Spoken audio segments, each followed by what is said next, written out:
ዓለማችን በየዓመቱ ፌብሩዋሪ 14 ሲመጣ በአንድ ጀንበር በቀይ ቀለም ትጥለቀለቃለች። በየመንገዱ የሚታዩ ቀይ አበቦች፣ በየሱቁ የሚደረደሩ ቸኮሌቶችና መልካም የቫላንታይን ቀን የሚሉ ደማቅ ማስታወቂያዎች ዓይናችንን ይሞሉታል። ዓለም የፍቅርን ልብስ ለብሳ የፍቅርን ቋንቋ ተናግራ የምትታይበት ልዩ ቀን ይመስላል። ነገር ግን ከዚህ ማራኪና ስሜት ቀስቃሽ መጋረጃ በስተጀርባ ማንም የማይናገረው የደም ታሪክና የቢሊዮን ዶላር የንግድ ሴራ ተደብቆ እንደሆነ ታውቁ ይሆን? ለመሆኑ ቫለንታይን ለእናንተ ምንድን ነው? የፍቅር መገለጫ ወይስ ሌላ? እንደ መረጃዎች ከሆነ በዚህ አንድ ቀን ብቻ ከ25 ቢሊዮን ዶላር በላይ ወጪ ይደረጋል። ቆም ብላችሁ አስቡት። ፍቅር በዶላር እና በብር የሚመነዘርበት ሸቀጥ የሆነው ከመቼ ጀምሮ ነው? ክቡራንና ክቡራን ውድ ተመልካቾቻችን፣ ስጦታ ለመግዛት የምታወጡት ገንዘብ በእውነት ከልባችሁ ነው የፈለቀው ወይስ በንግድ ተቋማት የማስታወቂያ ጉትጎታ የተደረገ? ሴቶች ሆይ እናንተስ በዚህ ቀን ስጦታ ካልተሰጣችሁ ዋጋ እንደሌላችሁ ይሰማችኋል? ይህ ስሜት በእውነት ከየት መጣም? ዛሬ በሰናፔ ቲዩብ ልዩ የምርመራ ዘገባ ከቀይ ልቦች በስተጀርባ ያለውን ጥቁር አሻራ እናያለን። ፌብሩዋሪ 14 የፍቅር ቀን ሳይሆን የጭንቀት የትርፍና የዝሙት ቀን መሆኑን ከታሪክ መዛግብት አንስተን እንመረምራለን። ከ600 ዓመታት በፊት በጥንታዊቷ ሮም ይፈስ የነበረው የፍየል ደም ዛሬ ለምን በቀይ አበባ ተተካ? የካቶሊክ እምነት ጣዖታዊውን በዓል በቅዱስ ስም የሸፈነችበት ምስጢራዊ ሴራ ምን ይመስላል?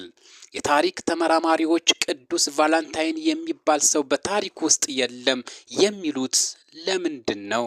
የሚሉትን ጥያቄዎች እነሆ በሚቀጥሉት ጥቂት ደቂቃ ውስጥ የምናይ ይሆናል።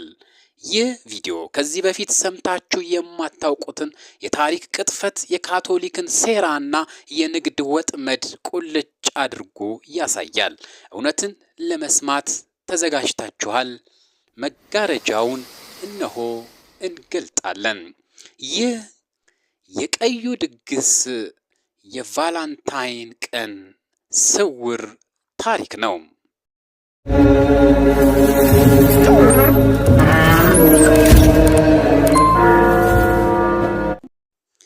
በስመ አብ ወወልድ ወመንፈስ ቅዱስ አሐዱ አምላክ አሜን። ዛሬ በስልጣኔ ስም ፍቅር የምንለውና በቀይ አበባዎች የምናጅበው ቀን በታሪክ መዝገብ ውስጥ ግን እጅግ ዘግናኝና የደም ታሪክ ነበረው። የቫላንታይን ቀን ዛሬ ከምናየው የቀይ አበባ ሽያጭ እና ከቸኮሌት ድግስ በፊት ከዛሬ 2600 ዓመታት አስቀድሞ በጥንታዊቷ ሮም ይከበር የነበረው በዓል ሉፐርካሊያ ይባላል። ይህ በዓል ከፌብሩዋሪ 13 እስከ ፌብሩዋሪ 15 የሚቆይ በደም የተጨማለቀ በዝሙትም የረከሰና በጣዖት አምልኮ የታወከ ድግስ ነበረ። ታሪክን መመርመር ስንጀምር የቫላንታይን ቀን መሰረት ፍቅሩ ሳይሆን ደምና ጭካኔ መሆኑን እንገነዘባለን። የሮም መስራቾች ናቸው ተብለው የሚታመኑት ሩምለስና ሬሞስ ከአንዲት ተኩላ የተጠለሉበት ሉፐርካል የተባለ ዋሻ የዚህ በዓል ማዕከል ነበረ። ነገር ግን ከዚህ ተረታዊ ታሪክ በስተጀርባ ያለው እውነተኛ ተዋናይ ሉፐርካል ማን ነው ብለን ጥያቄ በማንሳት ነገራችንን እንጀምር። የሉፐርካሊያ በዓል የሚከበረው ለአንድ ጣዖት ነው። ስሙም ሉፐርከስ ይባል ነበረ። ጥንታውያን ግሪኮች ደግሞ ፓን ብለው ይጠሩታል። ይህ ጣዖት መልኩ እጅግ ዘግናኝ ነው። ግማሽ አካሉ ሰው፣ ግማሽ አካሉ ደግሞ ፍየል። ታዋቂው የታሪክ ምሁር ፕሉታሪክ በጽሑፎቹ ላይ እንደሚገልጸው ይህ በዓል የዱር አራዊትን ለማባረርና የመራባትን ኃይል ለማምጣት የሚደረግ ስነ ስርዓት ነበረ። ይህ የጫካና የዱር አራዊት ጠባቂ ነው ተብሎ የሚታመነው ጣዖት በሮማውያን ዘንድ የፍትወትና የመራባት አምላክ ተደርጎ ይወሰዳል። ስነ ስርዓቱም የሚጀምረው በደም መስዋዕትነት ነው። የሮም ጣዖት ካህናት ሉፐርሲስ ተብለው የሚጠሩት በዚህ ሉፐርካል በተባለ ዋሻ ውስጥ ይሰበሰባሉ። 2 ፍየሎችና 1 ውሻም ይሰዋሉ። ነገር ግን መስዋዕቱ በዚህ አያበቃም። ከታረዱት እንስሳ የተገኘው ደም በ2 ወጣት ካህናት ግንባር ላይ ይቀባል። ከዚያም በወተት በራሰ የሱፍ ጨርቅ ውስጥ ከግንባራቸው ላይ ይታበሳል። ደሙ ሲታበስ ካህናቱ በከፍተኛ ድምፅ ይስቃሉ። ይህ ሳቅ ከንጽህና ይልቅ እርኩሰትን የሚገልጽ የሰይጣን ሳቅ ነበር ብንል ማጋነን አይሆንም። እዚህ ላይ ቆም ብለን እናስብ። ካህናቱ መስዋዕቱን ካቀረቡ በኋላ የእንስሳቱን ቆዳ በመክፈፍ ፌብሮዋ ተብለው የሚጠሩ ረጃጅም ጅራፍን ያዘጋጃሉ። የታሪክ ጸሐፊው ኦቪድ ፌስቲ በተባለው መጽሐፉ እንደገለጸው የካቲት ወር ወይም ፌብሩዋሪ የሚለው ስም የተገኘው ከዚሁ ፌብሮዋ ወይም ለማንጻት ከሚውል ጅራፍ ነው ይለናል። እነዚህ ካህናት ከእንስሳቱ ቆዳ በተዘጋጀውና በደም ከተነከረው ጅራፍ እርቃናቸውን በሮም ጎዳናዎች ላይ ይሮጣሉ። በጎዳናው ላይ ያገኙትን ሁሉ በተለይም ወጣት ሴቶችን በዚያ ደም በጠገበ ጅራፍ ይገርፏቸዋል። የሚገርመው ግን ሴቶቹ ከጅራፉ አለመሸሻቸው ነው። ይልቁንም ይህ ጅራፍ ከነካን መካን አንሆንም፣ የመውለድ ችሎታችን ይጨምራል ብለው በማመን ሴቶቹ እጆቻቸውንና ጀርባቸውን ለገራፊዎቹ አሳልፈው ይሰጡ ነበረ። ነገር ግን የሉፐርካሊያ አስፈሪነት በዚህ የሚያበቃ አይደለም። ሌላው እጅግ አስፈሪው ስነ ስርዓት ይቀጥላል። ይህ ክፍል የዝሙት ዕጣ ወይም ሎተሪ ኦፍ ለስት ተብሎ ይጠራል። በበዓሉ ማግስት ወይም ማጠቃለያ የወጣት ሴቶች ስም በትልቅ ማሰሮ ውስጥ ይከተታል። ከዚያም ወንዶች እየመጡ ማሰሮ ውስጥ እጃቸውን በመክተት ዕጣ ያወጣሉ። ዕጣው ላይ ስሟ የወጣላት ሴት በዚያ በዓል ሰሞን፣ ለአንዳንዶች ደግሞ ለዓመቱ ሙሉ የዚያ ወንድ የፍትወት አጋር ትሆናለች። ይህ ግንኙነት በቃል ኪዳን፣ በሃይማኖት ወይም በቤተሰብ ስምምነት በንጹህ ፍቅር ላይም የተመሰረተ ሳይሆን በአጋጣሚና በፍትወት ጥማት ላይ ብቻ የተመሰረተ ነው። ወጣቶቹ በዚህ በዓል ሰሞን በዝሙት ይሰክራሉ። እንግዲህ እስኪ አስቡት፣ ደም የፈሰሰበት፣ ሴቶች የተገረፉበት፣ የፍየል አምሳል ላለው ጣዖት መስዋዕት የቀረበበትና ወጣቱ በዕጣ የዝሙት አጋር የሚሆኑበት ይህ በዓል ዛሬ እንዴት ወደ ፍቅር ቀን ተቀየረ? ይህንን ታሪክ ከመዘገቡት መካከል በዓለም ዙሪያ የሚታወቀው የጥናት ተቋም ኢንሳይክሎፒዲያ ብሪትንሽ ሳይቀር በዝርዝር የከተበው ነው። ከዚህ በማስከተል ይህ የሰይጣን ድግስ እንዴት ስሙን ቀይሮ ወደ ቤተ እምነቶች ገባ? ቫላንታይን የሚባለው ስም መጋረጃ ሆኖ የቀረበው ለምንድን ነው? ከዚህ በስተጀርባ የካቶሊክ ቤተ ክርስቲያንስ ምን አይነት ምስጢራዊ ሴራ ፈጸመች? የሚሉትን ጥያቄ እናያለን። ፌብሩዋሪ 14 ቀን በየዓመቱ ሲመጣ በሚሊዮኖች የሚቆጠሩ ሰዎች ቫላንታይን የሚለውን ስም በካርዶችና በደብዳቤዎች በስጦታዎች ላይም ይጽፋሉ። ነገር ግን በመርማሪ መነጽር አንድ ትልቅ ጥያቄ እንጠይቅ። ለመሆኑ ቫላንታይን ማን ነው? አብዛኛው ሰው ይህ ሰው ስለ ፍቅር ብሎ ሰማዕት የሆነ ወጣቶችን በምስጢር ያጋባ የነበረ የፍቅር ጀግና አድርጎ ያስባል። ነገር ግን ወደ ታሪክ መዛግብት ጠልቀን ስንገባ የምናገኘው እውነት ሌላ ነው። እውነታው የሚከተለው ነው። የታሪክ ተመራማሪዎች ቅዱስ ቫላንታይን የሚባል አንድ ሰው በታሪክ ውስጥ መኖሩን ማረጋገጥ አልቻሉም። ዛሬም የምናከብረው ቫላንታይን ታሪካዊ ሰው ሳይሆን በጊዜ ሂደት የተገነባ ተረታዊ ስብዕና ነው። ዓለም አቀፍ የታሪክ ተመራማሪዎችና ታዋቂ የመረጃ ምንጮች እንደሚገልጹት ስለ ቫላንታይን የሚወራው ታሪኮች እጅግ የተምታታና ማስረጃ የማይገኝባቸው ናቸው። እንዲያውም በአምስተኛው መቶ ክፍለ ዘመን የነበሩት የሮም ፖፕ ገላሴስ አንደኛ ራሳቸው ስለ ቫላንታይን የነበራቸው ዕውቀት እጅግ ውስን እንደነበረና ድርጊቱ በሰው ሳይሆን በእግዚአብሔር ብቻ የታወቀ እንደሆነ መናገራቸው የሚገርም እውነታ ነው። ለመሆኑ ካቶሊክ ቤተ ክርስቲያን ቅዱስ ብላ የሰየመችው ይህ ሰው ማን ነው? ጥናቶች እንደሚያሳዩት ቤተ ክርስቲያኒቷ 3 የተለያዩ ሰዎችን አቀላቅላ አንድ ተረታዊ ጀግናን ፈጥራለች። አንድ በአንድ እስኪ እንመልከታቸው። የመጀመሪያው ቫላንታይን በሮም የነበረ ካህን ሲሆን በንጉሥ ክላውዲዮስ ዳግማዊ ዘመን ሰማዕት ሆነዋል ይባላል። ሁለተኛው ቫላንታይን ደግሞ በቴርኒ ከተማ የነበረ ጳጳስ ሲሆን እርሱም በተመሳሳይ በንጉሥ ክላውዲዮስ ዘመን እንደተገደለ ይነገራል። ሶስተኛው ቫላንታይን ደግሞ በአፍሪካ ከ24 ወታደሮች ጋር አብሮ ሰማዕት የሆነ ሰው እንደነበረ ይጠቀሳል። የሚገርመው ግን የእነዚህ 3 ሰዎች ታሪክ በጊዜ ሂደት እየተደባለቀና እየተጨመረበት መምጣቱ ነው። ለምሳሌ ቫላንታይን ወጣቶች እንዲያገቡ የከለከለውን የንጉሥ ክላውዲዮስን አዋጅ በመቃወም በምስጢር ያጋባ ነበረ የሚለው ታሪክ ከ1000 ዓመታት በኋላ በመካከለኛው ዘመን የተፈጠረ ተረት እንጂ በጥንታዊ ቤተ ክርስቲያኒቱ መዛግብት እንኳን የማይገኝ መሆኑን የታሪክ ምሁራን አረጋግጠዋል። በ1969 ዓመተ ምህረት የካቶሊክ ቤተ ክርስቲያን ራሷ በፈጸመችው ውስጣዊ ግምገማ ስለ ቫላንታይን የሚወራው ታሪኮች እርስ በርሳቸው የሚጋጩና ታሪካዊ ማስረጃዎች የሌላቸው መሆናቸውን በመረዳት ይህን ሰማዕት ከዓለም አቀፉ የቤተ ክርስቲያን ቀን መቁጠሪያ እንዲወጣ ማድረጓን ስንቶቻችሁ ሰምታችሁ ይሆን? አሁን ቤተ ክርስቲያኒቱ ራሱ ታሪኩ አጠራጣሪ ነው ብላ ያወጣችውን ቀን ዛሬ ዓለም በጭፍን ታከብረዋለች። አሁን ትልቁን ጥያቄ እንጠይቃለን። ይህ ተረት ለምን አስፈለገም?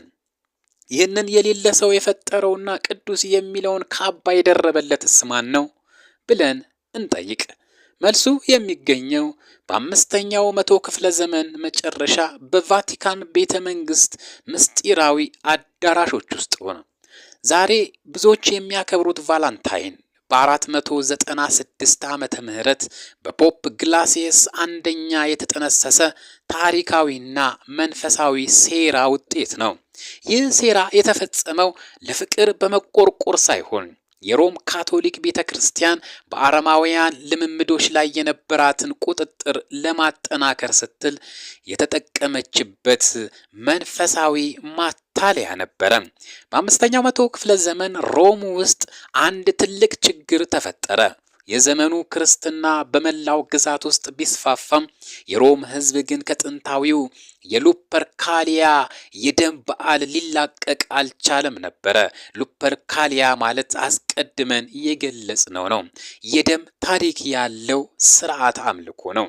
የካቶሊክ ቤተ ክርስቲያን መሪዎች ሕዝቡን ከዝሙት ከጣዖት አምልኮና ከሉፐርካሊያ የጅራፍ ስነ ስርዓት እንዲርቅ በተደጋጋሚ ቢገስጹትም ሕዝቡ ግን ያንን ስሜት ቀስቃሽ ድርጊት ለመተው ፈቃደኛ አልነበረም። እዚህ ላይ ነው ፖፕ ግላሲየስ አንድ አስገራሚ ውሳኔ ላይ የደረሱት። ሉፐርካሊያን ማጥፋት ካልቻልን ለምን መንፈሳዊ ይዘት አንሰጠውም ብለው አሰቡ። ይህ በቤተ ክርስቲያኒቱ ታሪክ ውስጥ እጅግ አደገኛው ስልት ነበረ። ፖፕ ግላሲየስ በ496 ዓመተ ምህረት የሉፐርካሊያን በዓል በይፋ አገዱ። ነገር ግን ሕዝቡ እንዳያምጽባቸው በዓሉን ከነጭራሹ ከማጥፋት ይልቅ ስሙንና የቆዳ ቀለሙን ቀይረው መልሰው አቀረቡት። ፖፕ ግላሲየስ ምን አደረጉ ካልን በፌብሩዋሪ 15 ይከበር የነበረውን የሉፐርካሊያ በዓል ወደ ፌብሩዋሪ 14 አዘዋወሩት። ከዚያም ለበዓሉ አዲስ ስም ሰጡት። የቅዱስ ቫለንታይን ቀን ብለው ሰየሙት። ሉፐርካስ የተባለው የግማሽ ፍየል የግማሽ ሰው ጣዖት ታሪክ ተትቶ ቫለንታይን የሚባለው ሰው ታሪክ ተተካ። ትልቁ ምስጢር ያለው እዚህ ላይ ነው። ቤተ ክርስቲያኗ የበዓሉን ስም ቀየረች እንጂ የበዓሉን መንፈስ ግን አልለወጠችውም ነበረ። ሕዝቡ ያንኑ የድሮ የዝሙት ጣዕም ይዞ ማውጣቱን ቀጠለ። ያንኑ የፍትወቱን ስሜት ማስተናገዱንም አልተወም ነበረ። ቤተ ክርስቲያኖቱ ለጣዖት አምልኮ ቅዱስ የሚለውን የሐሰት ካባ በማልበስ ሕዝቡ በቤተ ክርስቲያን ጥላ ስር ሆኖ አረማዊ ተግባሩን እንዲቀጥል ፈቀደች። ይህ የካቶሊክ ቤተ ክርስቲያን ሴራ ውጤቱ ምን ሆነ ካልን የመጀመሪያው ነጥብ ሕዝቡ ክርስትና ከጣዖት አምልኮ ጋር ሊደባለቅ ይችላል የሚል የተሳሳተ ትምህርት መውሰዱ ነው። ፖፕ ግላሴስ ይህን ጊዜያዊ የፖለቲካ ትርፍና ሕዝቡን በቁጥጥር ስር ለማዋል ሲሉ ታላቅ በደልንም ሰሩ። በአሁኑ ዘመን የምናየው የንግድ ግርግርና የሥነ ምግባር ብልሹነት የዚሁም የአምስተኛው መቶ ክፍለ ዘመን ሴራ ውጤት ነው። ቤተ ክርስቲያኗ ያኔ በዓሉን ስትቀበለው ወደፊት ቸኮሌትና አበባ ነጋዴዎች ለቢሊዮን ዶላር ትርፍ እንደሚጠቀሙበት አልጠረጠረች ይሆናል። ነገር ግን መሰረቱ በውሸት ላይ የተጣለ ነገር ፍጻሜው ጥፋት ነው። ቫለንታይን የፍቅር በዓል ሳይሆን የካቶሊክ ቤተ ክርስቲያን የአረማውያንን ልብ ለመግዛት የፈጠረችው መንፈሳዊ ጉቦ ነው ብንለው ማጋነን አይሆንም። እስኪ ምርመራችንን እንቀጥል። ይህ የታሪክ ቅጥፈት እንዴት ወደ ቢሊዮን ዶላር የንግድ ወረራ እንደተቀየረና የፍትወት አምላክ ፊት እንዴት የዚህ ፊት አውራሪ እንደሆነ እንፈትሽ። መጋረጃውን መገለጡን እንቀጥል። በ14ኛው መቶ ክፍለ ዘመን እንግሊዛዊው ገጣሚ ጄፍሪስ ቻውሰር በታሪክ ገጾች ላይ አንድ ትልቅ ለውጥን አመጣ። ቻውሰር ዘ ፓርላመንት ኦፍ ፎልስ በተባለው ዝነኛ ግጥሙ ላይ ወፎች የፌብሩዋሪን ወር አጋማሽ ሲሆን ጥንዶቻቸውን ለመምረጥ እንደሚሰበሰቡና ይህ ቀን የካቶሊክ ቤተ ክርስቲያን የቅዱስ ቫለንታይን ቀን ብላ የሰየመችው ቀን እንደሆነ ጻፈ። በወቅቱ በእንግሊዝ ሀገር የፌብሩዋሪ አጋማሽ ወፎች በብዛት የሚታዩበትና የሚራቡበት ወቅት ነበረ። ቻውሰር ይህንን የተፈጥሮ ክስተት ከዚህ በፊት ማንም አድርጎት በማያውቅ መልኩ ከቫለንታይን ጋር አጣበቀው። በመቀጠልም ዊሊያም ሼክስፒር መጣ። እርሱ ደግሞ ሃምሌት በተባለው ድራማ ውስጥ ኦፎሊያ የተባለችው ገጸ ባህሪያ ስለ ቫለንታይን ቀን እንድትዘፍን በማድረግ በዓሉን በባላባቶችና በከፍተኛ የህብረተሰቡ ክፍል ዘንድ ተወዳጅ እንዲሆን አደረገው። ጊዜውም ነጎደ። ቴክኖሎጂና ንግድም እያደገ መጣ። በ14ኛው መቶ ክፍለ ዘመን አጋማሽ ቫለንታይን ከገጣሚዎች ብዕር ወጥቶ ወደ ማተሚያ ቤቶች ማሽኖችም ገባ። በ1840ዎቹ ኤስተር ሃውንድ የተባለች አሜሪካዊት የመጀመሪያዎቹን የቫለንታይን ካርዶች በብዛት ማምረት ጀመረች።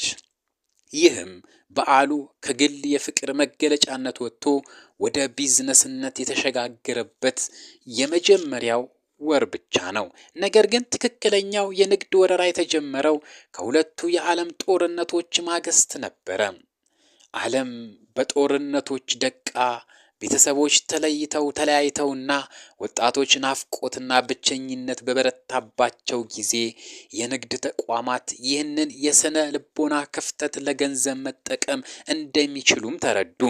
እዚህ ጋር ነው ሆልማርክና ካድበሪ የሚባሉ ስሞች ብቅ የሚሉት። ሆልማርክ የተባለው የፖስት ካርድ ኩባንያ አንድ እጅግ አደገኛና ስልታዊ የማስታወቂያ ዘመቻን ጀመረ። ኢላማቸው ደግሞ ሴቶች ናቸው። አንድ ወንድ በእውነት ከወደደሽ ፖስት ካርድ ይልክልሻል፣ ካርድ ካላከልሽ ግን ምንም ዋጋ የለሽ የሚል ስውር መልእክትን በሬዲዮ በጋዜጣና በቴሌቪዥን ማሰራጨት ጀመሩ። ይህም በወቅቱ በሴቶች ላይ ከፍተኛ የመፈለግ ጥማትን፣ በወንዶች ላይ ደግሞ የጥፋተኝነት ስሜትን ፈጠረም። ወንዶች ሆይ እስኪ ልጠይቃችሁ፣ እናንተ ብትሆኑ ፍቅራችሁን ለመግለጽ ስትሉ ብቻ አንድ ወረቀትን በውድ ዋጋ እንድትገዙ በንግድ ተቋማት ብትገደዱ ምን ይሰማችሁ ይሆን? ፍቅራችሁ የሚለካው በካርዱ ውበት ነው ወይስ በሌላ? ሴቶችስ በእውነቱ በዓመት ውስጥ በሌላ ቀን የማይሰጣችሁ አበባና ካርድ በዚህ ቀን ስለተሰጣችሁ ብቻ ዋጋችሁ ከፍ ያለ ይመስላችሁ ይሆን? የንግድ ተቋማት የእናንተን ስሜት ለገንዘብ መሰብሰቢያነት መጠቀሚያ ሲያደርጉት ምን ትሉ ይሆን? ሴራው ግን በዚህ አላቆመም። ካሊበሪ የተባለ የቸኮሌት ኩባንያ ደግሞ የልብ ቅርጽ ያላቸውን ቸኮሌት ካርቶኖችን በማስተዋወቅ ፍቅርን ከመብላትና ከቸኮሌት ጣዕም ጋር አቆራኘው። ዛሬ በየዓመቱ ከ25 ቢሊዮን ዶላር በላይ የሚወጣው ለዚሁም ነው። ንግዱ ዛሬ የቫላንታይን ጥንታዊ የደም ታሪክና የካቶሊክን ሴራ ሙሉ በሙሉ ሸፍኖታል። ዛሬ ሰዎች የሚያከብሩት ቫላንታይንን ሳይሆን የሆልማርክንና የካልዲቨሪን የሽያጭ ግብ ነው። ይህ የንግድ ወረራ ሰውን ከሰው ጋር ሳይሆን ሰውን ከቁስ ጋር አቆራኘው። ፌብሩዋሪ 14 ሲደርስ በቢሊዮን ዶላር የሚቆጠሩ አበባዎች ይቆጠራሉ፣ በቶን የሚቆጠሩ ቸኮሌቶችም ይሸጣሉ። ነገር ግን ከበዓሉ ማግስት የሚቀረው ብቸኝነት የገንዘብ ብክነትና ያልተፈለገ እርግዝና ብቻ ነው። በምርመራችን እንዳየነው በፌብሩዋሪ 14 የሚታየው ግርግር በጥንታዊቷ ሮም ለነበረው ግማሽ ፍየል ግማሽ ሰው ለሆነው ፓን ወይም ሉፐርከስ የተባለው ጣዖት የሚቀርብ የመስዋዕትና የዝሙት ድግስ ቅጥያ ነው። የካቶሊክ ቤተ ክርስቲያን ይህንን አረማዊ ልምምድ ከመሰረቱ ከመንቀል ይልቅ ታሪካዊ ማንነቱን በማይታወቅ ቫላንታይን በሚባል ስም በመሸፈን ሰይጣን በቅዱስ ጭንብል ተደብቆ ወደ አማኝ ሕይወት እንዲገባ በር ከፍታለች። ከዚህ ሁሉ በስተጀርባ ግን አንድ መጋለጥ ያለበት የጥላ ምስል አለ። እርሱም ኩፒድ ነው። ዛሬ በቫላንታይን ፖስት ካርዶች ላይ የምናየው ያ ንጹሕ የሚመስል ክንፍ ያለው ሕፃን የግሪኩ የፍትወት አምላክ ኢሮስ ነው። ኩፒድ የሚለው ስም ፍላጎት ወይም ፍትወት የሚለውን ይተካል። የእርሱ ቀስት ሰዎችን ወደ እውነተኛ ፍቅር ሳይሆን ገደብ ወደ ሌለው ስሜትና ፍትወት የሚገፋፋ የሰይጣን መሳሪያ መሆኑን ጥንታዊ ግሪካውያን ያምናሉ። እስኪ አሁን ደግሞ ወደ ዘመናችን እንመለስ። በየዓመቱ ፌብሩዋሪ 14 ሲመጣ ዓለማችን በአንድ ጀንበር በቀይ ቀለም ትጥለቀለቃለች። በየሱቆች ደጃፍ የሚደረደሩ ቀይ አበባዎች፣ በየመንገዱ የሚታዩ ቸኮሌት ክምሮችና መልካም የቫላንታይን ቀን የሚሉ ደማቅ ማስታወቂያዎች አይናችንን ይሞሉታል። ዓለም የፍቅርን ልብስ ለብሳ የፍቅርን ቋንቋ ተናግራ የምትታይበት ቀን ይመስላል። ነገር ግን አሃዞች የሚነግሩን ሌላ ታሪክ ነው። እንደ ናሽናል ሬትን ፌዴሬሽን ይፋዊ መረጃ በየዓመቱ በዚህ አንድ ቀን ብቻ በዓለም ዙሪያ ከ25 ቢሊዮን ዶላር በላይ ገንዘብ ወጪ ይደረጋል። 25 ቢሊዮን ዶላር። ይህ ገንዘብ በሰከንዶች ውስጥ ከአፍቃሪዎች ኪስ ወጥቶ ወደ ግዙፍ የንግድ ተቋም ካዝና ይገባል። የቫላንታይን ቀን ጉዳት በገንዘብ ብክነት ብቻ አይቆምም። ከዚህ የከፋና ትውልድን የሚገድለው ድብቅ ኪሳራም አብሮ አለው። ጥናቶች እንደሚነግሩን አንድ አስደንጋጭ እውነታ እዚህ ላይ ይቀርባል። የፌብሩዋሪ 14 የፍቅር ድግስ ካለቀ ከ9 ወራት በኋላ ማለትም በህዳር ወር በዓለም ዙሪያ የወሊድ ቁጥር በከፍተኛ ቁጥር ይጨምራል። ይህ በዘፈቀደ የሚከሰት አይደለም። በዚህ ቀን በሚፈጠር ጊዜያዊ ስሜት፣ በስሜታዊነት በሚወሰኑ ውሳኔዎችና የፍቅር ቀን ነው በሚል ስበብ በሚፈጠሩ ድርጊቶች በሚሊዮኖች የሚቆጠሩ ወጣቶች ላልተፈለገ እርግዝና ይዳረጋሉ። በአንድ ሌሊት ስሜት የተጀመረው ፍቅር ዘላቂ ለሆነው የህይወት መዘበራረቅ ምክንያትም ይሆናል። ብዙ ወጣት ሴቶች ህይወታቸውና ትምህርታቸው በዚህ ቀን በሚፈጠር ስህተት ሲጨልምም ያያሉ። ከዚህ ሁሉ በላይ ደግሞ የቫላንታይን ቀን በብዙዎች ዘንድ የብቸኝነት ወረርሽኝ የሚስፋፋበትም ቀን እንደሆነ ባለሙያዎች ይመሰክራሉ። ዓለም ሁሉ ጥንድ ሆኖ በሚታይበት በየሶሻል ሚዲያው ስጦታዎችና ደስታዎች በሚለጠፉበት በዚህ ቀን ስጦታ ያልተቀበሉ ወይም የፍቅር አጋር የሌላቸው ሰዎች የሚሰማቸው ስሜትና ድብርት እጅግም ከፍተኛ ነው። በዚህ ቀን የዲፕሬሽን ወይም የድብርትና የብቸኝነት ስሜት በከፍተኛ ሁኔታ እንደሚጨምር የስነ አእምሮ ባለሙያዎች ያስጠነቅቃሉ። እንዲሁም በዚህ ወር ራሳቸውን የሚያጠፉ ሰዎች ቁጥርም ከሌላው ጊዜ ጋር ሲነጻጸር ከፍ እንደሚልም መረጃዎች ያመለክታሉ። ሴቶች ሆይ እናንተን እዚህ ጋር እስኪ እንጠይቅ። በዚህ ቀን ስጦታ ካልተሰጣችሁ ዋጋ እንደሌላችሁ ይሰማችኋል?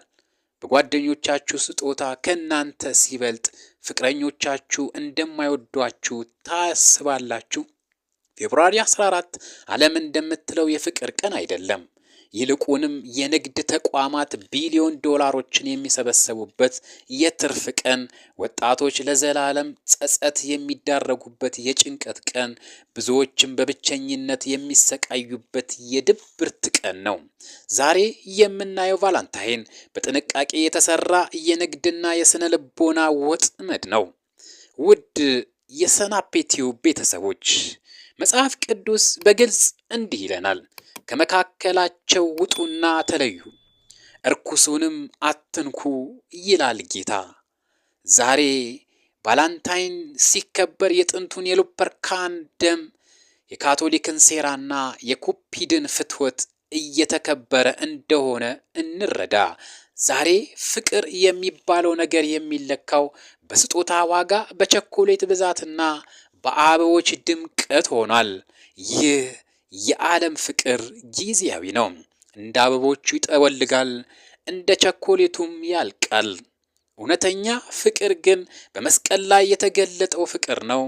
እውነተኛ ፍቅር ራሱን ለሌላው አሳልፎ የሚሰጥ የማይቀና የማይታበይና የማይመካ ነው።